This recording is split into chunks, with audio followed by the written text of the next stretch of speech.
Oke teman-teman, balik lagi dengan saya Fikri Ridho. Seperti biasa saya akan bereaction soal sepak bola Indonesia dan juga tanggapan komentar dan netizen soal sepak bola tanah air. So, seperti apa tanggapan mereka? Mari kita simak sama-sama. Let's go.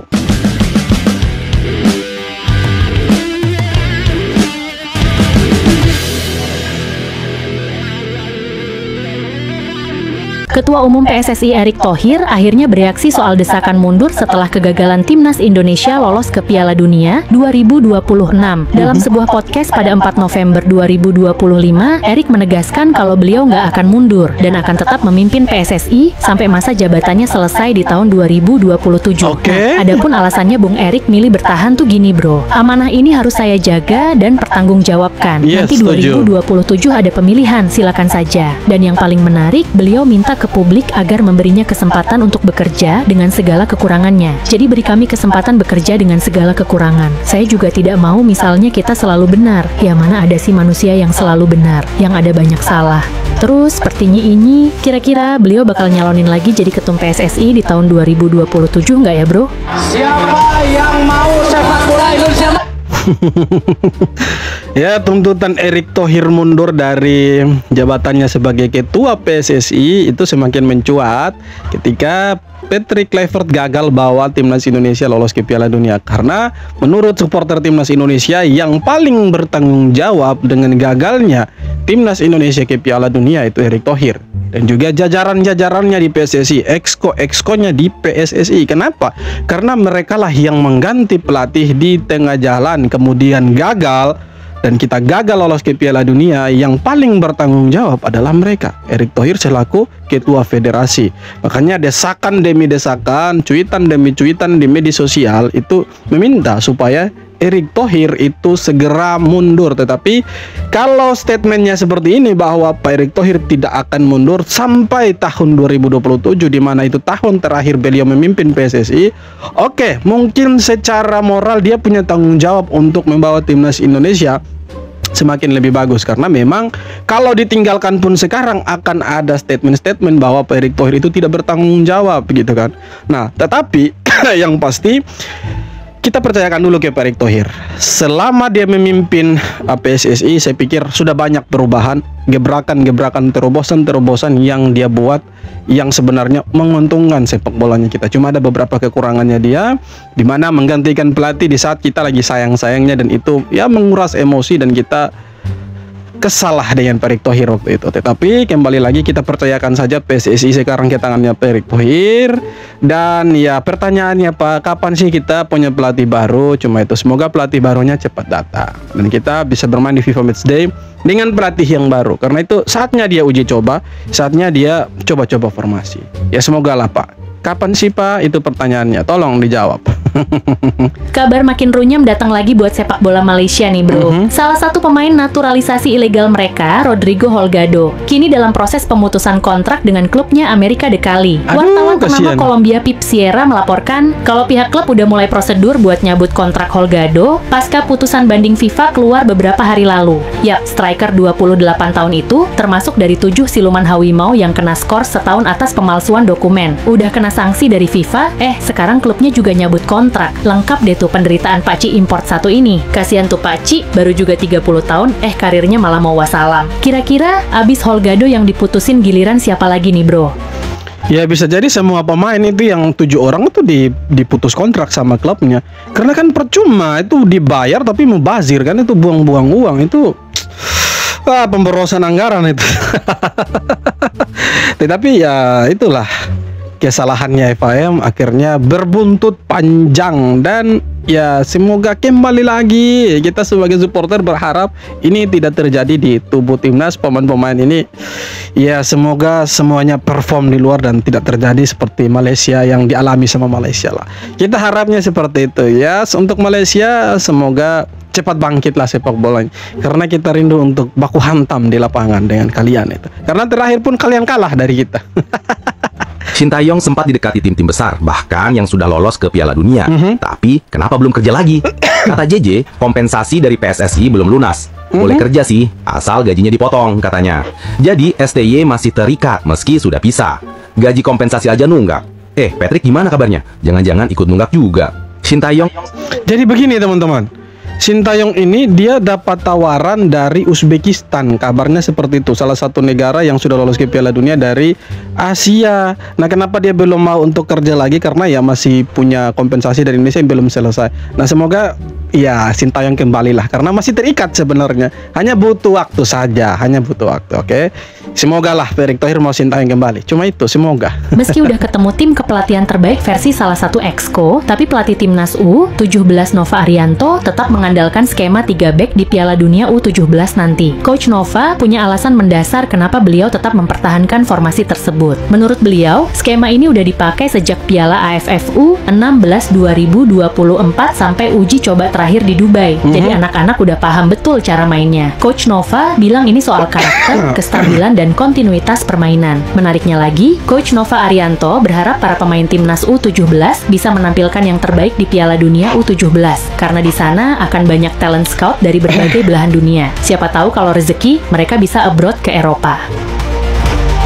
Oke teman-teman, sebelum lanjut ke videonya, saya punya tips dan trik untuk kalian semua bagaimana caranya mendapatkan followers yang banyak di Instagram. Caranya adalah kalian masuk melalui link situs yang sudah saya taruh di kolom deskripsi dan juga kolom komentar. Nama situsnya itu adalah takipcihilesiko.com. Jadi ini kalian bisa dapatkan followers yang banyak di Instagram pakai situs ini. Situs ini 100% aman dan bisa dipercaya. Oke, langkah selanjutnya kalian pilih masuk dengan Instagram. Kalian pilih saja ayat tulisan warna hijau ini. Kemudian kita tunggu beberapa saat. Selanjutnya teman-teman pilih bahasa. Di sini pilih saja bahasa Indonesia. Kemudian teman-teman isi nama pengguna dan juga passwordnya. Setelah teman-teman mengisi nama pengguna dan juga password, teman-teman silakan klik masuk. Setelah itu teman-teman tunggu beberapa saat sampai masuk ke dalam situsnya. Setelah teman-teman memasukkan nama pengguna dan juga kata sandi, maka tampilan awalnya itu akan seperti ini. Kita scroll saja ke bawah. Di sini ada beberapa item yang bisa kalian gunakan. Di sini ada kirim suka, kirim pengikut, kirim komentar, tampilan cerita, tampilan langsung, dan simpan kirim. Ada juga untuk keperluan aplikasi TikTok. Tapi di sini karena untuk mendapatkan pengikut Instagram, teman-teman bisa memilih kirim pengikut. Di sini pilih saja kirim pengikut. Setelah itu teman-teman scroll lagi ke bawah. Di bagian nama belakang teman-teman isi nama penggunanya. Setelah itu teman-teman temukan pengguna dan teman-teman bisa tunggu beberapa saat sampai loadingnya itu selesai, dan kita scroll lagi ke bawah, maka akan muncul profile dari Instagram teman-teman. Di sini kita akan mendapatkan 50 pengikut dalam jangka waktu 2 menit atau 120 detik. Teman-teman pilih saja tulisan awal yang warna hijau ini dan kita menunggu sampai 120 detik. Oke.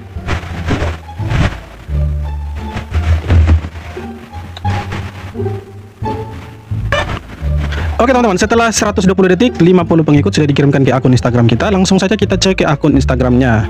Oke, di sini teman-teman lihat ini pengikutnya masih 2, dan coba kita refresh lagi. Nah, di sini teman-teman lihat pengikutnya sudah bertambah dan masih dalam antrian. Kita coba lihat di bar notifikasinya teman-teman ya. Nah, teman-teman bisa lihat di sini beberapa detik yang lalu itu sudah ada orang yang mengikuti akun Instagram ini. Selanjutnya nanti akan masuk dalam beberapa saat kemudian dan masih dalam antrian teman-teman. Oke, terima kasih banyak.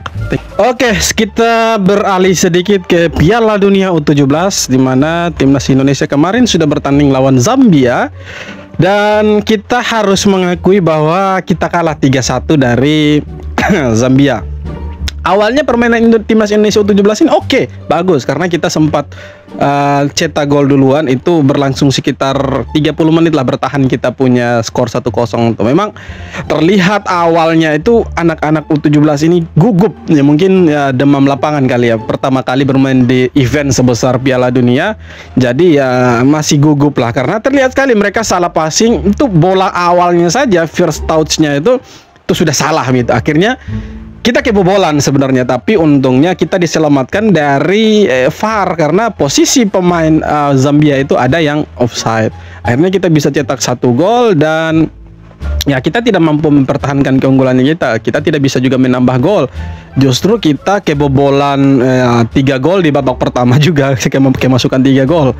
Artinya ya kita secara permainan sebenarnya tidak bagus-bagus amat. Kita paham karena pemain-pemain ini juga mungkin baru pertama kali bermain di event sebesar Piala Dunia, jadi gugup karena masih banyak permasalahan lah, salah passing lah, kontrolnya yang tidak sempurna lah, kemudian jarak antar pemain terlalu jauh lah. Ya seperti permasalahan klasik lah di pemain-pemain Indonesia ini teman-teman ya. Jadi ya semoga lawan Brazil besok kita bisa menang lah, karena kalau mau lolos ke fase selanjutnya kita harus bisa kasih kalah Brazil, kita harus bisa kasih kalah Honduras di pertandingan terakhir. Kalau kita tidak bisa menang di 2 pertandingan terakhir ini, kita akan gagal lolos ke babak berikutnya teman-teman. Ya lawan Brazil saya rasa sulit, tetapi ya apapun bisa terjadi lah di lapangan. ya belajarlah dari pertandingan pertama di mana kita salah passing, kontrol yang tidak sempurna, kemudian jarak pemain yang terlalu jauh. Tetapi ya ada perubahan lah di babak kedua sebenarnya. Karena di babak kedua itu kita tidak kebobolan, kemudian permainan lebih bervariasi, lebih hidup. Kita punya beberapa peluang, tapi tidak bisa dikonversikan jadi gol, teman-teman. Tapi ya itu sudah lewat. Kita kalah 3-1. Sekarang kita ada di peringkat ketiga di klasemen sementara dan cuma 2 pertandingan lagi kita bisa lolos ke babak berikutnya. Tapi tidak apa-apa, sudah berjuang, kita harus support lah. Oke? Itu berbetul. Sudah cukup lama beredar kabar bahwa Exco justru adalah orang-orang yang ingin agar Sintayong disingkirkan. Mungkin tidak semua, tapi sebagian. Yang tidak suka pada Sintayong adalah orang-orang yang disebut sebagai bagian dari mafia bola Indonesia. Dalam hal ini, mafia bola ini marah pada Sintayong karena Sintayong tidak mau begitu saja mengikuti perintah untuk memasang atau mengabaikan pemain-pemain tertentu. Kalau ini benar, sudah pasti Exco justru tidak akan mendukung pemanggilan kembali Sintayong. Terus terang saya tidak tahu kenapa Erik sedemikian membenci Sintayong, tapi yang jelas dari berbagai pernyataannya dia terlihat sekali tidak akan menarik kembali Sintayong. Ini jelas sikap yang aneh. Ketika Sintayong diberhentikan, dia sebenarnya belum lama menandatangani perpanjangan kontrak dengan PSSI sampai 2027. Ya harusnya dia sampai 2027, tapi PSSI pecat dia di tengah jalan dan harus bayar kompensasi. Tapi sampai dengan saat ini kemungkinan besar kompensasinya itu belum lunas. Begitu saudara-saudara. Tapi kembali lagi, Sintayong untuk kembali ke Indonesia itu sulit teman-teman, karena orang-orang lama itu masih menjabat di PSSI. Ada yang Exco, ya bahkan sampai Pak Ketua Umum pun itu masih ada di situ. Mungkin peluangnya 50-50. Ya bisa saja kembali, bisa saja tidak karena desakan publik. Tapi kita tidak mau Sintayong itu datang karena desakan publik. Kita mau tuh Sintayong kembali ke sini karena memang benar-benar itu keinginan dari hatinya orang-orang PSSI, teman-teman. Kenapa kita tidak mau kalau karena desakan publik? Karena kalau Sintayong datang hanya karena desakan publik, maka tidak ada hubungan yang harmonis antara Sintayong dengan orang-orang PSSI, dan itu tidak akan pernah jalan berimbang, tidak akan pernah sejalan mereka kalau datang karena desakan publik, gitu kan. Tapi Sintayong kembali pun itu berat karena orang-orang lama di PSSI itu masih ada, dan kita tahulah rekam jejaknya seperti apa orang-orang lama ini, dan mereka tidak suka dengan Sintayong. Betul juga yang dibilang sama Ade Armando. Sintayong itu susah diatur. Ya kita tahulah integritasnya untuk sepak bola timnas Indonesia seperti apa. Jadi ketika dia tidak bisa diatur, salah satu caranya untuk menyingkirkan dia dari timnas ya pecat. Hanya seperti itu. Jadi Sintayong untuk kembali pun susah. Mungkin ada kemungkinan ya 50-50, tetapi sepertinya berat karena orang lama di PSSI itu masih ada. Masih banyak, sangat-sangat banyak.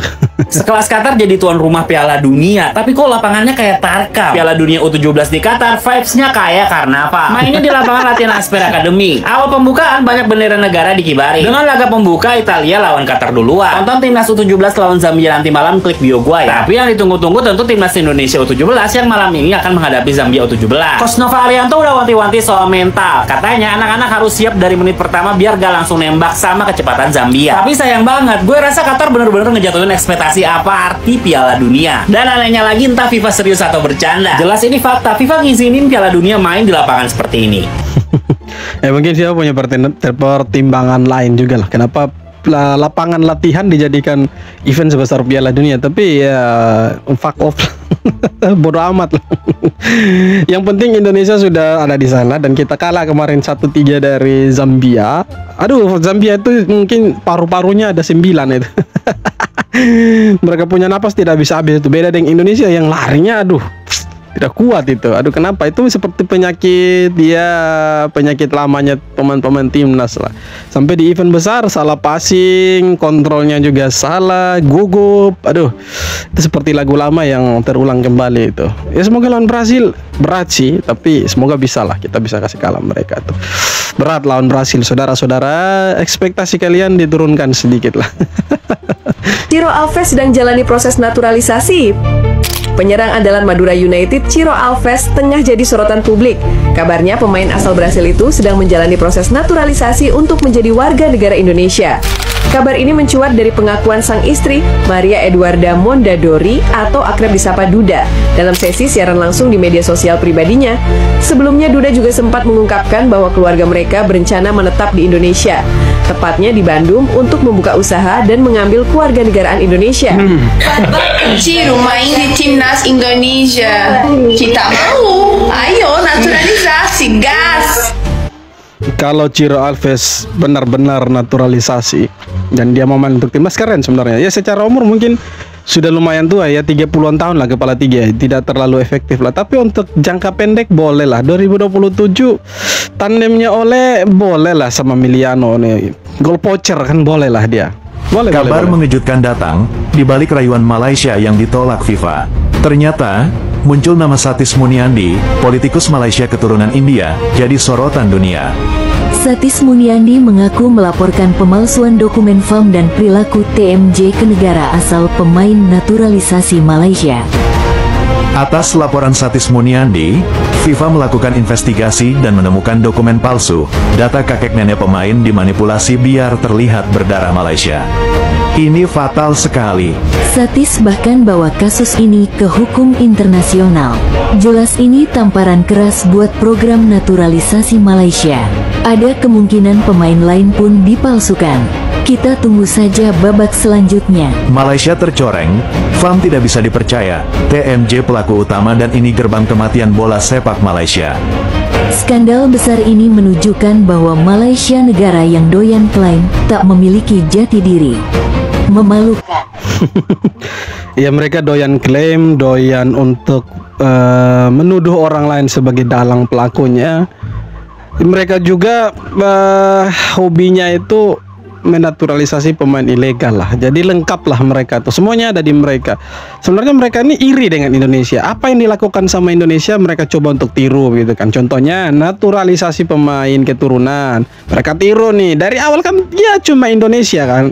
Tapi kan Indonesia jelas proyeknya itu kan untuk Piala Dunia kemarin yang kita gagal itu, dengan Piala Asia tahun 2027, 2 tahun berikutnya. Nah, Malaysia sebenarnya ikut iri dengan kita. Jadi mereka coba untuk ikut caranya Indonesia nih, caranya kita kan, untuk naturalisasi, cari-cari pemain-pemain keturunan yang bermain di luar.